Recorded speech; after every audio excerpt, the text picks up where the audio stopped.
Hello viewers, you're welcome to Economy Today on TVRC. My name is Olanio Kudus Uluwatobiloba. I am your host for today. And with me in the studio is Dr. Akintunde Somi Vincent. You're welcome, sir. Thank you. It's really good to have you here on set with us today. Same. So we're going to be talking about a topic which I believe requires a whole lot of deliberation as usual. Okay, we'll be talking about Mele Kyari's management of NNPC. Is it a bane or a boon to Nigeria's petroleum sector? Okay, so for us to be able to get started with the session, I'd like to ask this question, sir. What are your opinions regarding the current policies of NNPC under Mele Kyari's current administration? Well, if you were to look at some of the policies under Mele Kyari, okay, the popular one is not to, one of the popular one is not to determine the market price of the PMS, not just PMS. Of what's it called? Petroleum products. Okay. Be it diesel, be it PMS, everything. And okay. So, and if that is, is to leave it in the hands of the market forces. Okay. Not to be determined by the NNPC. And that one is not to allocate money into the what's it called, into the coffers of the governors. Okay. And if you look at, we have so many of these, what's it called, policies. Now, I ask that if you don't want to determine don't forget that average Nigerians, we are capitalists. We want to just make profit at all costs. In this kind of economy where people are struggling big time, and you want Nigerians, you want the populace to be the one to determine the price of what's called petroleum products. When you know that even if average Nigerians, when they buy something for 10 naira, they want to sell for 100 naira. So that is too dangerous. Even when you look at America or UK, United Kingdom, you agree with me that they still pay subsidy on certain things. Leaving the what's it called, the market force to determine the price is quite abysmal. It's quite abysmal.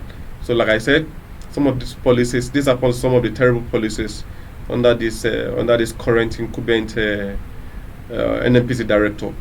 So, I think, in my opinion, there are some policies. One of the popular one among them all is not to determine the price of was a petroleum product, okay, which to me is quite, I wouldn't say, it doesn't really go down well with me. So are you saying, sir, that because market forces determine the price of petroleum products now, it has really caused a cascade of events that we've seen so far, especially with regarding the price of petroleum products, right? What we've seen so far happening in the street of Nigeria is as a result of the removal of fuel subsidy, and it's really affecting our naira big time, affecting it. You see, we are not talking about the FS, the foreign exchange. That's why when you float your currency, these are part of what you see. Just float your currency like that without thinking about the ripple effect. Anyway, back to petroleum, because I think that's the base of our discussion. Yes, it is. Like I said, even when Nigerians now, they've learned how to take law into their own hands. Check the fuel stations around your area. Most of them don't. I will tell you for free that most of them they don't even operate at the same time. You will see one shut today, another will work tomorrow. The one we shut today, another one will work. The one that shut down today will work again tomorrow in the same area. That's very interesting. And when you check their prices, one is selling for 1,050 naira, the other one is selling for 1,000 naira. So just to make sure they keep their customers on their toes, you sell your own. I will call my fellow compatriots. Maybe that one we just hold on a bit. So but if it is the same, we have a uniform price. Why? I don't know why on net you want to turn that sector into, because this is the only thing driving our economy. And when you travel to US, you notice that if you have enough money to run business in that part of the country, the government will be willing to support, because that's how they built their own country. That's what is running. That's what is building and driving the economy of that country. The same thing when you travel to China too. If you have industrialization, want to, but here in this country, what is driving our economy is petrol, and it must not be toiled with. That like Nigeria is toying with that, and that's what we now check our roads. Where we used to have enough, when you used to have so many commuters, those who are driving taxis here and there, those roads they are deserted, because most people have dropped their cars. They are no longer working because they cannot cope. Go and check your district. Most of the shops are no longer opening because electricity is not constant. In short, some people can only barely manage to have a 3 hours or 4 hours electricity supply. But what is driving the economy? We are okay. Do you know how many unemployed graduates you have in this country? Most of them are out there doing one or two things just to get themselves engaged. Then you are discouraging them again from working because they cannot cope. So check it here and there. You notice that our SMSC, the small medium enterprise, all our SMSC, check them out. That sector is also dwindling. Some of them are working in reverse now because most of them can no longer cope. So what are we saying is that if you look at that particular sector, that sector to be the strength of this nation, but they are turning it, they are really playing a game with that sector. And if care is not taken, I don't want to be a prophet of doom. What may eventually happen. Thank you very much for that. I would like to ask you. We understand that NNPC is a private company. However, it is also considered as a Nigerian company. So I would like to ask, who ultimately owns NNPC?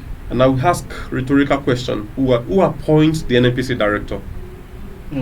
The prerogative lies on the president to appoint. So, if I'm the one who employed you here, does that mean that what I employed you to do, does that mean it belongs to you or belongs to the person? So EU pays the piper the things like anyway. But NNPC is a petroleum corporation that belongs to the Nigerian people. So calling it a limited company is what I don't know. It's because of sense of irresponsibility. Their government trying to shy away from responsibility. They put a scapegoat there, so that when things are not working the right way, you have somebody to always run to, somebody to always accused, somebody to point accusing finger to. So it's just to put a director there just for a kind of. But that place, we all know that place belongs to the Nigerian people. That's very interesting. Thank you so much, Dr. Akintunde. I would like to also ask. Mele Kyari, with his management of the NNPC, would you say that he has the interest of the Nigerian people at heart, or would you just say that it's out to make profit? He has the interest of those who employed him at heart. Wow. So whatsoever you see, if you are seeing black at in our petroleum sector, is as a result of what the leadership want to say. If you see queues on our streets, that's what they want to see. And if you have a kind of when you see cars going seamlessly, like everything is working perfectly well, that's exactly what the leadership want us to. So it's not as if what is happening to us in this country is not fixable. But some people are benefiting from this rot. From it not working, that's where some people are benefiting from. Okay. And it's all boss to the advice given to that's why understanding the ministries must be what we must always understanding every ministry must be the duty of every minister. Okay. Because you cannot come into a ministry where you don't even understand what is happening there. So, like I said, the NNPC should. The NNPC the director of the NNPC is the one in charge of that particular sector, and he must make sure that he gives proper advice to the president who employed him. Because even the president is a substantive minister of petroleum. He's one in charge of we only have Minister of State Petroleum, Lukobiri. So all they are to give advice, proper advice to the president. To the president. So like I said, you just ask who owns the NNPC. Or I think what's the question again? Yes, who owns the NNPC? The NNPC belongs to the Nigerian people. You also talked if the interest of the interest of the interest of his for profit. Why are we buying petroleum? Why are we buying PMS for 1,000 plus? Do you know if the president announced tomorrow that it should be sold for 600 naira? Do you think Mele Kyari will have any choice? That's interesting. Or if he says he wants to start buying PMS for 250 naira or 300 naira, do you think the minister, this thing we have, because the minister is a substantive minister, is one in charge of that ministry. Okay. So that's why most of the time I'm always being careful when we want to start accusing, because even if you put a sane man, bring in Mahatma Gandhi of India to come ahead our NNPC, and with that, let me not. I mean, that man is a sage in India. Let me not reduce him to be an NNPC director. Bring in the current Nuhu Ribadu, the man who we know to have. When you mention the FCC, the person that comes to mind is Nuhu Ribadu. Put Nuhu Ribadu in charge of NNPC. He will not. We barely do anything, and that's why a minister must learn how to assert influence. Look at Femi Adesina, Mr. Adesina. He's doing well at African development. African development. He's doing wonderfully well there. Because over time, these are leaders who have learned how to exert influence. Look at this. Look at what's it called? Okonjo Iweala as the World Trade Organization director. These leaders who will exert influence.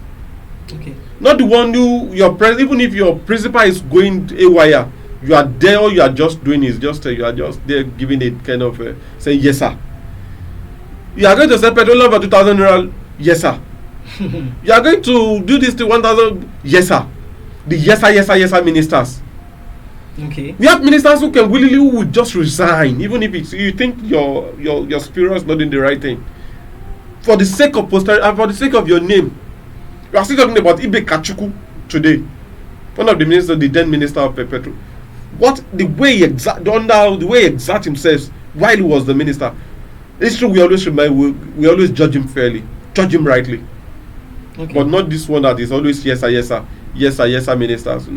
I mean yes sir directors. We also have them. We also have them in every palm. We have palm sex who are yes sir. Okay. So when things are going haywire, they cannot even. So I would like to ask, finally, at least in conclusion of this particular session, what exactly are your proposed solutions, some measures that can be put in place to ensure there is no two way about the it. interests of Nigerians out there are checked? There's no two way about ensured. It. We are Nigerian government must be transparent to the Nigerian people. Transparency. They must be transparent to the Nigerian people. Okay. Not you are telling us that NNPC not belongs to, it's not limited. Alright. Well, what is when you know that this in truth and in fairness, you know that this thing belongs to the God Nigerian people. Just because you don't want to, you are running away from responsibility. Tell us that it belongs and take responsibility. And we also have responsibility to it, transparency and responsibility. Okay. Whatsoever rot's going on in that sector, it is the duty of the petroleum who is in charge of. We say the president and the chief of and the commanding chief of armed forces. You see, we have Navy that are checking the excesses of those who have taken our petroleum product out of from Nigeria through the sea. Who is the one in charge? So as a president, you take responsibility, be transparent to the people, take responsibility. And like I said, if the whole essence of the policy, if it's not changing the life of the people, then it's of no essence. If you are buying petroleum product for 1,000 plus, and people are not finding it very funny, it is the duty of to make sure. What is the whole essence of governance? It is not to make life of people better. When you are governing people and their life is not better, it's not in any way better, then what's the whole essence of governing them? There is no government. So transparency, responsibility, being serious with the Nigerian project as a government, and again, conscientizement. I will never stop talking about it, because followers will be the one to determine their leaders. Open your eyes, know who you think, and again, even if somebody is ready, out there to manipulate the system, be conscious of the fact that this person has the money to buy certain things, to buy his way through. And then you have to put our eyes on the person who is going to officiate any election, that's going to serve as the umpire. In short, at party level, we have to get involved. When they step back and allow mediocres to rule them, this is what you witness. So we need to have an elite consensus, whereby the elite will come together to say, no, enough is enough. With all our theories, all our intelligence, and we allow ourselves to allow somebody who does not even know his right from the left to rule us, then the country, that's what you see. And you see the country being there. All right. Thank you very much, Dr. Akintunde, for that contribution. It was a very wonderful session. You've been able to dissect and sensitize us on this current problem as it stands right now, a Bane or a Boon, the current administration of NNPCL. Okay, so, and of course you've been able to tell us about the core issue of this particular problem, which stems from leadership crisis, as well as the interest of persons up there in that part in NNPC. Okay, so is it the interest of citizens, or is it the interest of their pockets? Okay, and you've also been able to let us know about some of the solution and the way forward in which we can be able to address this issue, which includes transparency, shared responsibility between the government and the citizens, as well as political awareness of citizens out there. So this brings us to the end of Economy Today on TVRC. Thank you very much for tuning in today. I remain your humble host. Thank you so much, sir, for joining us today in the studio. Thank you. We really appreciate your presence. Okay, so till next time, viewers, have an amazing day.